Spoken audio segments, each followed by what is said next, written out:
galera, bem-vindos a mais um episódio de Sonoridades. O episódio de hoje é com Jona Tee, do H.E.A.T, banda que toca no Bangers agora nesse fim de semana. Tá? O Bangers que tá de volta, era o Summer Breeze e virou Bangers. São 3 dias de festivais, tá chegando. O bate-papo tá bem legal, a gente fala dessa vinda dele ao Brasil, do novo disco, músicas novas, uso de IA, várias coisas legais, tá? Acompanhe que tem mais outras vindo aí. Aqui em cima você checa algumas que estão rolando, que já rolaram, e aqui embaixo os podcasts em português. Grande abraço, espalhe, compartilhe e faça chegar onde tem que chegar. Bem.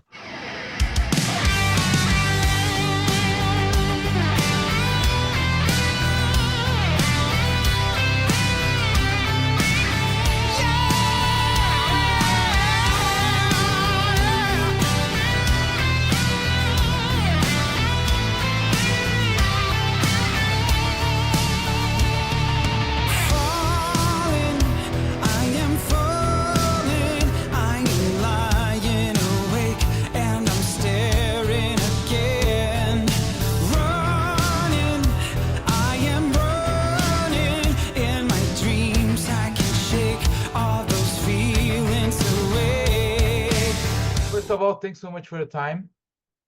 Well, thank you for having me. And this is not your first time here in Brazil, but what are your expectations for Bangers Open Air? I mean, first time around, we got such a great reception from the crowd, from our fan club, from everyone coming to the show. It was so good. We can't wait to come back, really. Like, our expectations are high, as they should be. Yeah. And what can you spoil about the set list? Because you have a new album coming out early on, the closest to the Bangers Open Air. So what Yeah, can you by the spoil? end of April. Yeah, it's out April 25th. Yeah, the set list will be. It just struck me that we are probably just playing like an hour. So we have to shorten our headline set that we've been doing. But I mean, we will most likely play a few new tracks for you guys. And we've opened the set with Disaster now for these the Nordic tours. It's been great. People know it straight away, right off the bat. So it's been cool. So I hope that we can play at least 2, maybe 3 new songs, and crack out some old bangers as well. Yeah. And Disaster obviously is a great opening act, great opening song, and a great song for the new album also. Thanks, So man. how are the reception of this, especially on this track? It's been great. I mean, it's fun how people we're like looking at each other on stage. They know it's like it's just been out a few days when we toured the UK, and people knew it straight away. I mean, I guess it's an easy song to sing along to, and it's worked so well live. And we also played "Bad Time for Love," the second single. We played that in the UK even before it was released. So we started playing it, and actually on the Swedish tour as well, the Nordic tour. So that was the first time for us doing something like that. That was fun. It's also been very well received. But like Disaster is a proper live banger. We love it. Bad time for love, feeling that you just had enough to give a little, just holding on to your pantomime. How was the production of this album from Welcome to the Future? Is anything different from the Force Majeure? Yes, we did basically everything ourselves this time. So writing all the songs, handling the recording process, producing. I did the mixing. The only thing we didn't do was the mastering.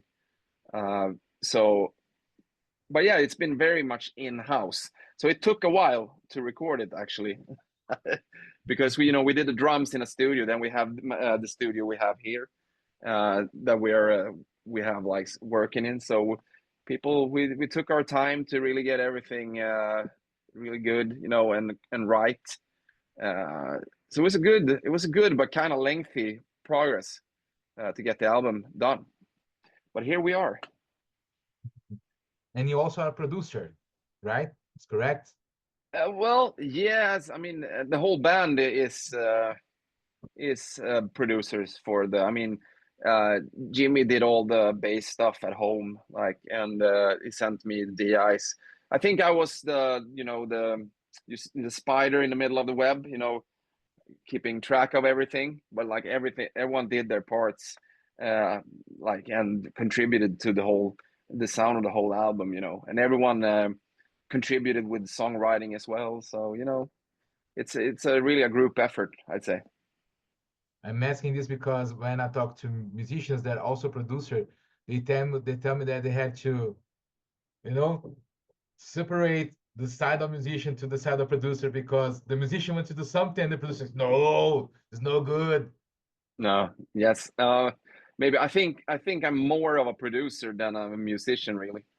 Like the keyboard parts, I usually say on our albums is when I'm waiting for Dave to come into the studio. Then I just do well, so we're gonna do some guitar today, or fine. Then I do like 2 songs on keyboards. Then he comes in, so it just happens. But I'm using all these the retro keyboards. I got a SY77, got the old Roland Juno stuff. So we have the old retro stuff here, the real analog things. It's really cool. Yeah, But yeah, it can be hard to say. Well, not really. I think, as I said, I'm more of a producer than the instrumentalist in this respect when we create music. Yeah.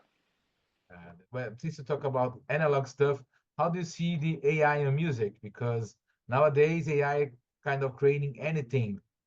Yeah. Well, not anything. I think, yeah, it's crazy. When I heard like Suno or these things for the first time, I was like, what is this?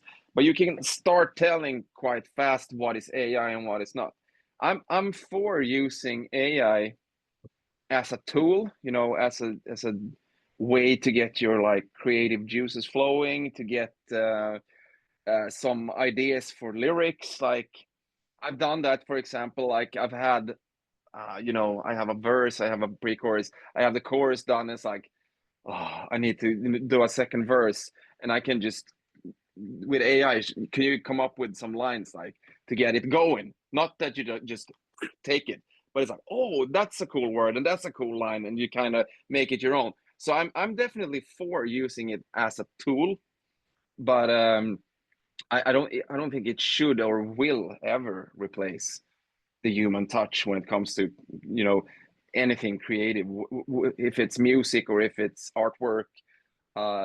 As I said, as a tool, you can, if you have artwork, you want to, you can, I have this idea, you can do a prompt in fucking Mid-Journey or something, and you can get a rough idea, but in the end, I think the human touch will prevail. Yeah, I read it. I think like you. I think good. the same. Great minds. Yeah, great minds. And on the other hand, we have the vinyl and cassettes. They're getting huge again. Mm-hmm. So how do you see this duality? You have the technology, plastic and everything else, and now you have vinyl and cassettes getting back together. So how do you see this, this full circle? It's fun. We're actually doing cassettes for this album. Really? Yep. First time a H.E.A.T album on cassette. They're being made. You're the first one I'm telling it to. They're being made. We're making 350 copies.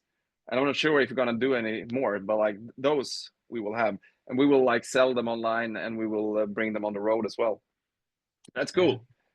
It's like we gotta have a cassette, man, with this album cover as well. It's like it's epic. Here's the vinyl if you haven't seen it. Wow. Yeah.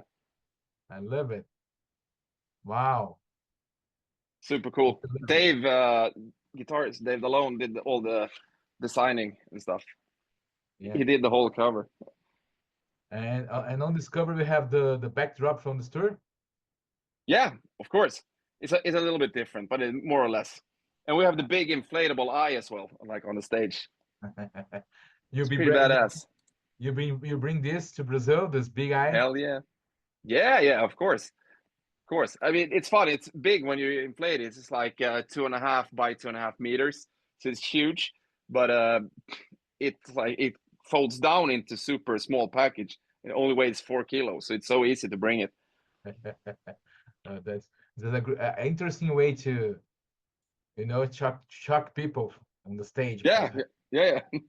Bad time below, feeling that you just had enough.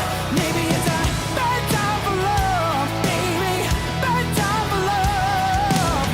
Hearts beating in the night of haze, just pieces of a wicked game. Somebody better start and roll the dice tonight. Feel the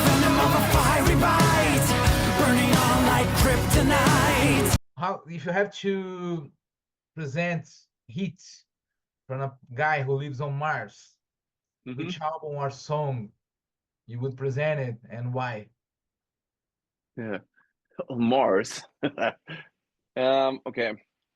Well, let's if it's right now, let's send him. I would send Disaster. Actually, I think that summarizes this era, the start of this new album, and I think it also captures much of what's the essence of H.E.A.T from the beginning until now. So I think that would be a great track. Yeah. And also, this album is the second one from the return of Kenny, it's correct? Yep, that's correct. So from this return on and this album, which I think would be awesome because the songs are great. How do you see the second passage of him on the band? Like when he got back now, he's a different person. He's more mature. I think he's learned to be more humble. When he left the band, he wasn't in a good place. Then he had some, 10 years to think about everything. He lived in England, for 10 years, and well, then he moved to Spain and he started doing these shows, and I think he kind of the thought of being in a band kind of grew again, and well, then eventually he ended up in the band, and I mean he's the best he's ever been, like the best frontman he's ever been. He's one of the best. He's almost like a cosplay of Bruce Dickinson from Live After Death. It's like sometimes I don't know if it's Bruce or Kenny. But we're huge Maiden fans. So we like that. And he's a great singer. I have to say that. Yeah, he's amazing, and he rarely has a bad day. It's if he gets sick, sure, but like he stays healthy, work out, and if he doesn't drink that much on the road, he rarely have a bad show. It's so good. It's very nice. As I said to someone else, it's like we can be hungover in the back. He's in the front doing all the work. Okay, and the other question that I have involves the band. If you have to, you have to re-record an album from H.E.A.T. Which album would it be and why? Why you should re-record something? We did the new. I'm not sure I would never do that, to be honest.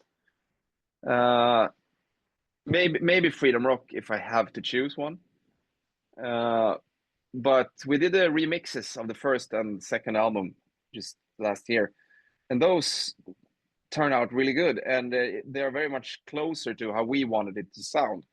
Back in the day, we had a producer and a mixer that we really didn't like, but we just got stuck with them, and yeah, it is what it is. It's history. I mean, some people will still prefer the sound of the original versions, and I'm fine with that. Sometimes I prefer it too because it brings me back to that place. But those remixes are closer to how we imagined it to sound like, back in the day. But I mean, if I have to pick one, I would say re-record Freedom Rock. Okay. Not that it's bad, but it would be fun to hear how it would sound with tweaking some arrangements and stuff like that. And it also is a great album also. Yeah, it is great. It is great. Yeah, I think it's fun. Yeah. And if how do you resume the new hard rock scene on Sweden? Because great bands are appearing. H.E.A.T is a huge band. We have a lot of other great bands in Sweden from hard rock. I know Sweden is a great place for metal, but it's also hard rock. So how do you see the scene? I would have seen it. We got some new bands popping up. We tried to champion this, and we want to keep rock alive for the new generations. We think it's the best music. So and we hope to see younger people getting into rock and roll music. I hope we can help with that. Because the bands from the 80s, they are getting older now, so they won't tour forever. So we need to keep up, the spirit. You can't let it fade away, man. Yeah, you have to pass the torch to someone, and then pass it to Exactly. H.E.A.T, and then Yeah, for sure. It's our duty to rock, to keep it alive. We If owe you it. have to, yeah, if you have to present a new band for this new hard rock scene, which band you would present? A new band from Sweden. Yeah. From Sweden. I will actually, can I say, like, I worked with a band called Temple Balls, really great band from Finland. It's almost Sweden. You Yeah. gotta check those guys out. It's like it's kind of in the same, a bit sleazier than Heat, but still, it has the epic, really good band, Temple Balls. So I'm actually making their next album now. We're in the starting blocks of the next album. So yeah, for sure. Okay, I will search it. This will be my last two questions. Okay for you? Sure. Okay. So if I have to bring someone to a partnership or a featuring in a next album or a next song from Heat, who would be and why? It can be a living guy or a dead guy from Brazil, Scandinavia. You choose. Hmm. I mean, first name that pops up is Bruce Dickinson. So that would be fucking epic, actually. I know, and I think he actually likes more melodic stuff. Like it felt like he was a driving force for that in the 80s, like with songs on Somewhere in Time and Seventh Son and those albums. And you can tell on his solo stuff as well. Yeah, that would be a fucking great collab. And imagine those two guys next to each other. It would be like a time capsule, Kenny and Bruce. Yeah. Let's go with that. It should be a great feat. Oh yeah, I would be definitely up for that. Yeah. And this is a kind of a tricky question. If Jona, from the beginning of his career, Hmm. should give an advice to Jona nowadays, what do you think would be? And if Jona from nowadays have to tell something from Jona, the younger version, what would be? Okay, from me now to the younger me, I would Yeah. definitely say, don't stress about stuff. Just keep going. You know, that will be because I was stressing out about stuff. Stuff needs to happen. Blah blah blah blah. It's like when you get older, you get a bit more chill. It's like, well, stuff will eventually happen. You just gotta have some patience. Nothing will happen overnight, and don't go look for that overnight sensation thing. You know, if it happens, it happens. Just keep putting out stuff, putting out content, and eventually it will, or it will not happen, but just don't stress about it. That's a good advice to myself. Yeah. And from my younger self to now, it's like, don't get lame. don't stop. Remember where you come from. Yeah. I think I would say that. Great advices. Yeah. Jona, thanks so much for your time. Thanks for having me, man.